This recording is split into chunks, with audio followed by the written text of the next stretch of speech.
ఆడపిల్లలకి ఆడపిల్లలే శత్రువులు అవుతున్నారు నాగరాజు గారు. ఎక్కడైతే మీరు అడిగిన ప్రశ్నలోనే ఉంది. అయ్యో అని ఒక పక్కన ఆడపిల్లలు అంటున్నారు, మరి ఆ జీవితాలు నాశనం చేసేది కదా ఒక ఆడపిల్లే. సో ఆడపిల్లలకి ఆడవాళ్ళే శత్రువులు అని సామెత ఉంది కదా, అది ఇప్పుడు మనం చేసే ఎపిసోడ్లో 100% అది ప్రూవ్ అయినట్టే. అంతే కదా సార్. నేను మీకు చెప్పకూడదు కానీ పర్సంటేజ్ ఆఫ్ ద కేసెస్ తీసుకుంటే మ్యాక్సిమం ఆఫీస్లో కొలీగ్స్ తోటే అవుతున్నాయి. పర్సంటేజ్ ఆఫ్ ద కేసెస్ తీసుకుంటే నా దగ్గరికి వచ్చింది కానీ కోర్టులో నడిచే కేసులు కానీ నేను తీసుకుంటే మ్యాక్సిమం ఈ ఎక్స్ట్రా మ్యారిటల్ అఫేర్ అన్నవి ఆఫీస్లో కొలీగ్స్తోనే అవుతున్నాయి అని చెప్తాను. నాకు 1% కూడా సందేహం లేదు అంటున్నాను నేను. కొన్ని కేసెస్లో కొన్ని కాదండి, అన్ని. అవును, కొన్ని వేరే ఉన్నాయి. అవును. నారాజు మనం వాస్తవం మాట్లాడుకోవాలండి.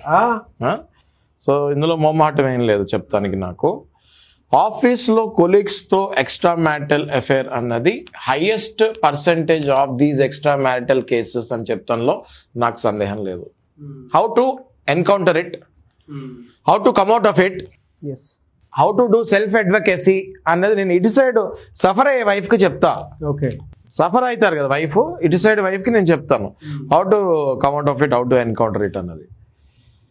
మొట్టమొదటిగా మీకు సందేహం వచ్చినప్పుడు ఏదైనా అఫేర్ మీ భర్తకి ఆఫీస్లో ఉంది అని సందేహం మొట్టమొదటిగా మీకు వచ్చినప్పుడు ఓపెన్గా మీరు ఆ విషయాన్ని మీ భర్తతోటి ఫస్ట్ మాట్లాడేయాలి.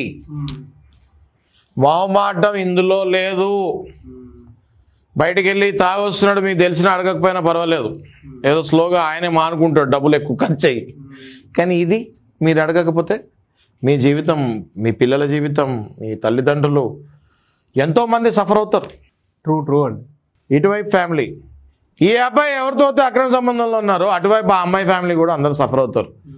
పెళ్ళి అయినా అమ్మాయికి, పెళ్ళి కాకపోయినా ఆ ఫ్యామిలీ అంతా సఫర్ అవుతుంది. రెండో మ్యారేజ్ అవుతాడు కదా మరి ఇటు. అవునా కదా? సో దీన్ని ఎలినేషన్ ఆఫ్ ఎఫెక్షన్ కింద ఇటీవల మనం తెలంగాణ కోర్ట్స్లో కూడా కొన్ని కేసెస్ వేస్తాం జరిగింది. ఢిల్లీ హైకోర్టులో కూడా మనకి ఇది తీర్పిస్తాం కూడా జరిగింది. దీనికి compensation from the partner of the extra marital affair అని. ఓకే, అంటే మీ భర్త ఎవరైతే ఎక్స్ట్రా మ్యారిటల్ అఫేర్లో పడ్డారో ఆవిడ మీకు కంపన్సేషన్ ఇవ్వాలి. ఇటు ఉన్న ఒరిజినల్ భార్యకి ఆవిడ కంపన్సేషన్ ఇచ్చే పరిస్థితికి వస్తుంది ఈ కేసు.